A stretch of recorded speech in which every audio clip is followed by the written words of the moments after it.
வாணே சீக்கிரம் வாணே. அண்ணன் கீழே விழுந்தாரு, ஹாஸ்பிட்டல் போகணும்னு பார்க்கணும். வாணே இருடா என்னடா பிரச்சனை, பொறுமையாக சொல்கிறேன். என்னடா ஆச்சு?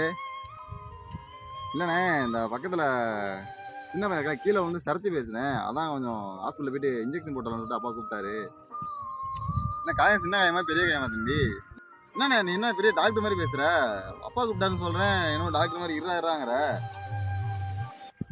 அது வேற இல்லைடா. வாடா, அண்ணன் நல்லா வந்தா சொல்கிறேன். வா போலாம், வா. வாடா வாடா வா. இது என்னன்னு தெரியுதா? என்கிட்ட ஆடு மாட்டீங்க சரி புள்ளி தானே. ஏன்னா எங்கள்கிட்ட இதை வந்து காமிச்சிட்டு இருக்கு. அது நம்ம ஊரில் வந்து தாத்தா செடி, அமுங்கு பில்லு, அப்புறம் வந்து திருப்படி தலைன்னு சொல்லுவாங்க. நம்ம காயத்துக்கு இந்த மாதிரி 10 இலையை எடுத்து நல்லா கசக்கணும்னு வச்சுக்கங்களேன். இப்படி கசக்கணும்னு வச்சுக்க, இது வந்து ஒரு சாறு வரும். இது சாறு வரும். இந்த மாதிரி சாறு வரும். இந்த சாறை எடுத்து புண்ணில் அப்ளை பண்ணால் புண்ணு டக்குன்னு ஆறி போயிடும். இந்த பில்லை போடலாங்கிறீங்க. சப்போஸ் காயம் கொஞ்சம் பெருசாக இருக்குது, ரொம்ப நாள் காயம் ஆறல, காயம் அகலமாக இருக்குது அப்படின்னா என்ன பண்ணுறது? அப்படின்னு என்ன பண்ணுறது? அது ஒன்றும் கவலைப்படாத தம்பி. அதுக்கு அண்ணன் வேறன்னு சொல்கிறேன். அதுக்கு என்ன பண்ணுச்சுக்கே, இதே மாதிரி இலையை எடுத்துக்கோ. ஓகேவா? இலையை எடுத்து நல்லா கசக்கிக்கோ.